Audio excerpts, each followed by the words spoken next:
Hello,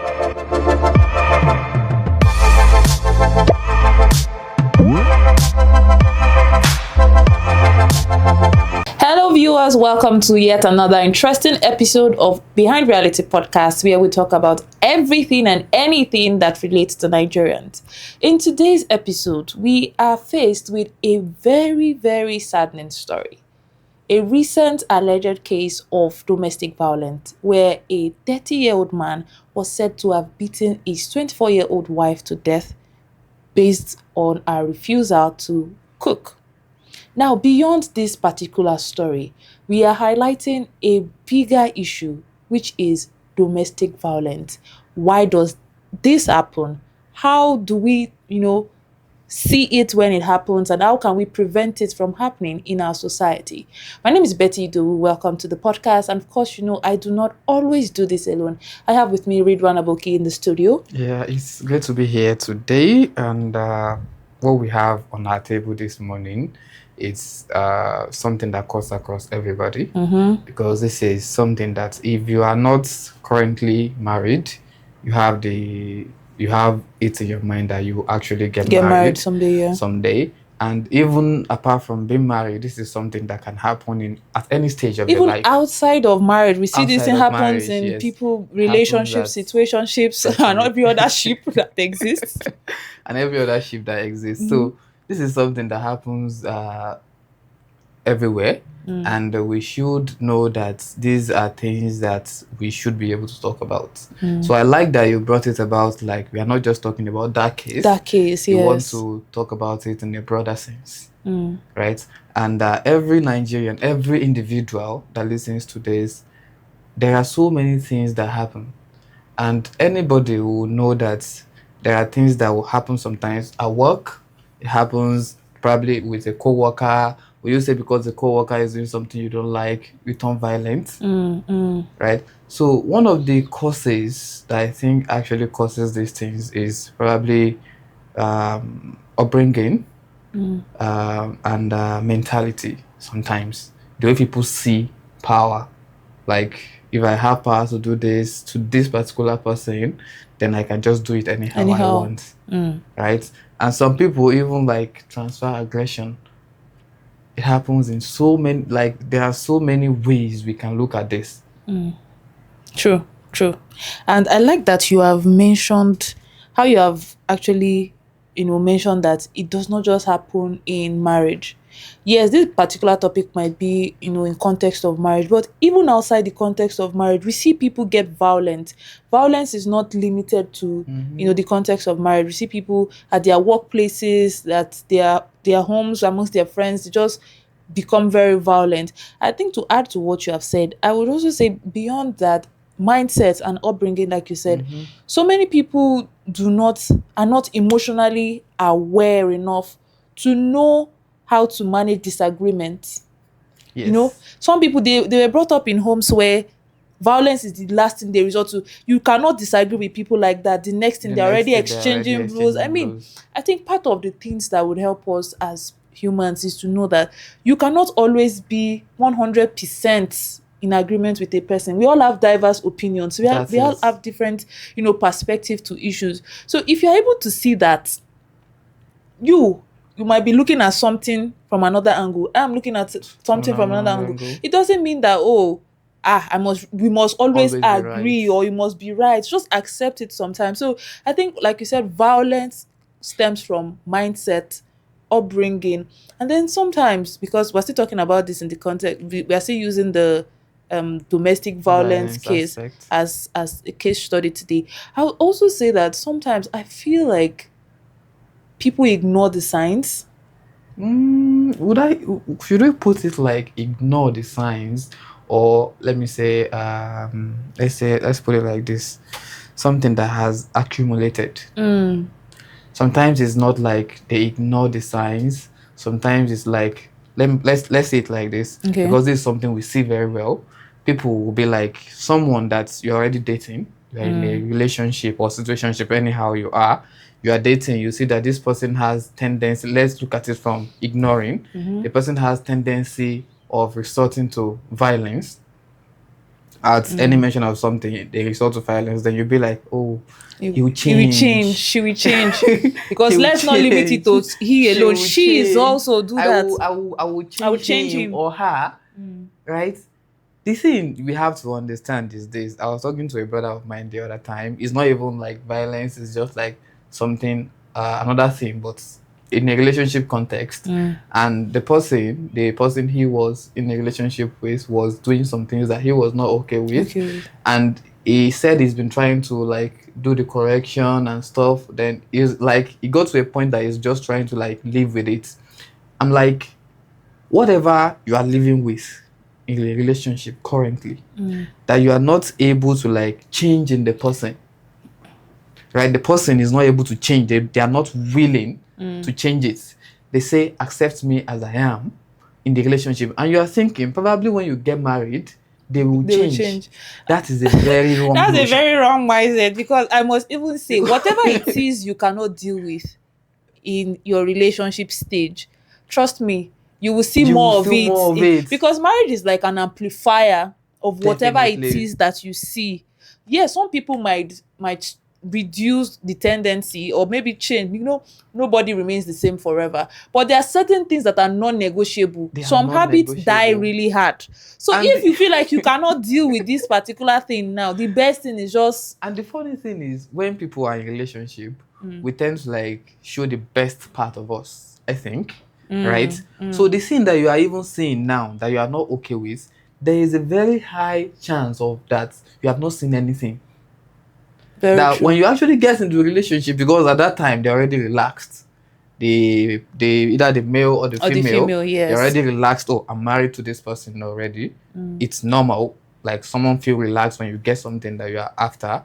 Then the things that you have not even seen before, you start seeing more. Them. And the ones you have been seeing before, they get amplified. So looking at it from the aspect of ignoring, some people, they see the signs, right, and they ignore it. Some people mask it so well. They highlight, like what you said, that they pretend to be who they are not. They try to show the good side. So you might not see the other parts of them till you probably get married. But I think I also want to mention that I believe that sometimes domestic violence doesn't start as physical. It doesn't start physically. It still takes us back to the science. Like sometimes it starts with as little as threatening you, or threatening is even going far. It starts with like verbally. Verbal. Sometimes they're very controlling. Even the things they say to you that makes you feel less of yourself, or they just try to exert this dominance in their words. Yes, I will agree with you. So because you look at it sometimes, some people are so violent that and while dating they try to like limit the violence, the expression of that violence. You will see there are some things you will see. There's no how you want to like escape it. You will see the control, right? They might want to be like excessive, on your matter every time. They want to know everything that is going on with you. They want to be on your matter every time. If something happens, they either say something and they end up saying, "Oh, I don't mean it like that." Right? Then you think, "Oh, they don't mean it like that." You forget about it. So many things would have happened coming of ignoring signs that you see wonders. It's true. Whoever ignores signs will see wonders. I think I would also add to the fact that another thing that some people ignore, or they just choose to, not pay attention to, is the fact like how they deal with other people.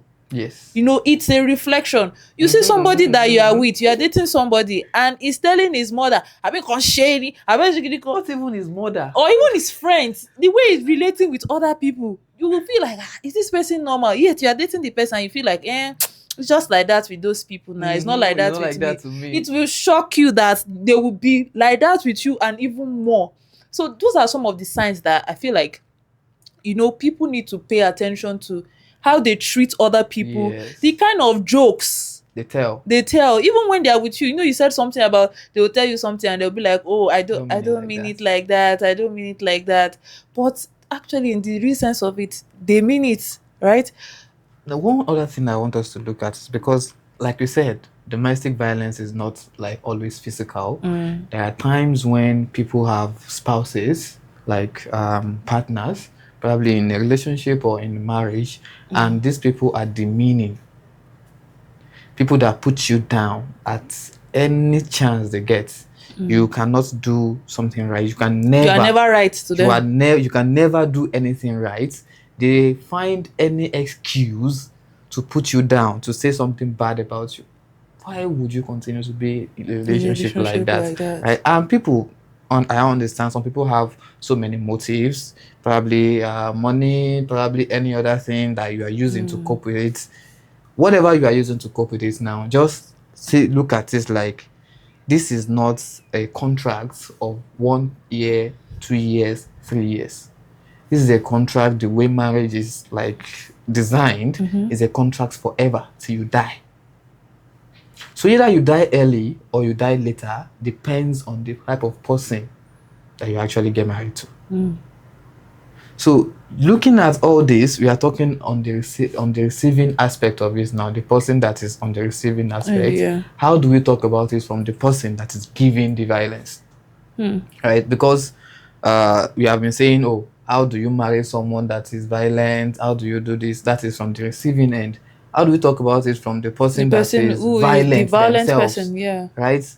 We might say, okay, it's an upbringing, but there is a saying that whatever you are brought up with is left to you to decide. It gets to a point in your life where you need to choose. To become an adult, you can say, oh, there's a... Just like those people that are always giving the excuse of their signs, their what's it called, for bad character. Like, what kind of rubbish is that? You are an adult, own up to whatever. You be telling me you are acting in a certain way that doesn't make sense. So you're telling me you are cancer. Which rubbish cancer are you? Nonsense. Which rubbish cancer? Which rubbish whatever it is that you are? One what's it called, star sign to determine. Thank you so much for reminding me all these zodiac signs. It really irks me so much. Like scientifically, it doesn't exist. It's just like all these pagan ways of doing things that you try to now ascertain yourself with, and you tend to now behave wrongly and say it is because of your star sign. What nonsense is that? Please, they should never see. I'm even already getting this. Let's get back on track to our conversation. So now, if you as a person, probably you grew up in a household where violence is the order of the day, and you have mixed with people. You have seen what is going on in the world. You have seen, this thing is not normal. It is your responsibility as an adult, because you know that you are an adult. You know that, you can say, if someone says they want to give you this, you can say, no, I have rights to decline it, right? It's now your responsibility as an adult to say, whatever I grew up with that I know is not, that I now know that is not normal, I want to change it. True. I don't want to be like that again. And there is a saying that your capability to stay calm in the face of irritation, in the face of frustration, is what actually differentiates you from an animal. That emotional awareness, that emotional intelligence. Because animals act based on instinct. You are a human being. You are not supposed to act on instinct. You have your brain to reason. Should I act like this? Is this something that I need to respond to? There is a saying that it's not every dog that barks at you that you trust on. Not every action deserves reaction. Deserves a reaction. So you as an individual, no matter the way you are brought up with, that is not an excuse at all. No matter the things you have experienced in life, it is not an excuse to be violent. You can decide yourself, I don't want to be a violent person. Then you see change. It comes from the aspect of deciding that you don't want to be like this. Okay, now let's also take it, because when you were giving your response, you made mention of the next thing I was going to ask, which is, victims who remain in abusive relationships, whether marriage, whether relationship. What are some of the reasons you feel like people find it difficult to actually want to leave? You see, societal norms is one of them. Parental influence, right? And one other thing, religious-wise. Most people feel, if I am divorced, I have failed in life. And where I talk about parental influences. Some parents are so strict to the essence that they tell their daughters, they tell their sons, however the case may be, mostly daughters, this happens to mostly daughters, you cannot leave your husband's house. If you leave your husband's house, you cannot come back to my house. They don't want to know whatever is going on over there. So the daughter they have that at the back of their mind that, okay, if I decide I want to live here now, where do I start? That's one of the things that like takes so many people to actually stay in abusive relationships. They're like, okay, if I decide to live here now, where do I start? I think I would also add to the fact that, we are talking about parental influence now. I would say also the upbringing. Many people watched their parents remain. Even though they were suffering. Despite the fact that they are suffering, they remained in those relationships mostly, for the sake of my children, I don't want, and also society. How they treat people. Many times you see this lady, this gospel singer, this lady that, is it Osinachi? The lady that sang Ekueme, this popular song. I don't actually. She was a gospel singer that died, from domestic violence complications. And part of the things that people made mention was the fact that she was scared of what the church will say. What will people say? This is one thing that has made so many people remain in situations that they ought to have left for a long time. What will people say? And it boils down to society. Who are the people? Are we not the people? Like you said, the way people treat people that are divorced, and parents saying, oh, don't come to my house. Oh, it's a shame. Why would my child not be able to stay? But this child is suffering. Suffering from wherever they are. Brings us to this, like, you see, you look at it, and in every tribe, Yorubas call it Dalimoshu. They have attached a name to it. That you leave your husband's house, you come back to your father's house. There is a shame attached to it. However, if you look at it, that's the time that particular thing was paramount. To this time that we are, if you compare the standard of living, the way domestic violence is rampant, then the community that we had then, because at that time we had a very good community that everyone can actually see whatever you are living in your life. Your husband cannot be violent to you, and people will not be able to talk to him or her. Or your wife cannot be violent to you, and people will not be able to call him or her and say, what's this nonsense you are doing?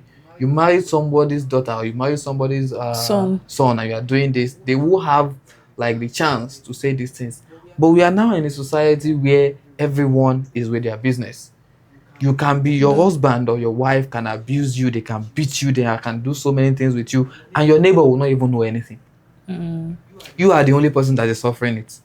So if you cannot, for the sake of what people will say, what you cannot think of yourself more than what people will say, it's bound to actually change some things, right? And sometimes it's probably based on the standing of people in society. They might feel like, oh, me that, like the person that you mentioned, a gospel singer, they might feel, oh, you that you are preaching stuff like this, you now want to leave. She would have thought about stigma, the stigma that comes with, being someone. And it's so sad that the same people that will tell you, oh, why are you leaving? When the thing happens, they'll be the one to blame. Why didn't you leave?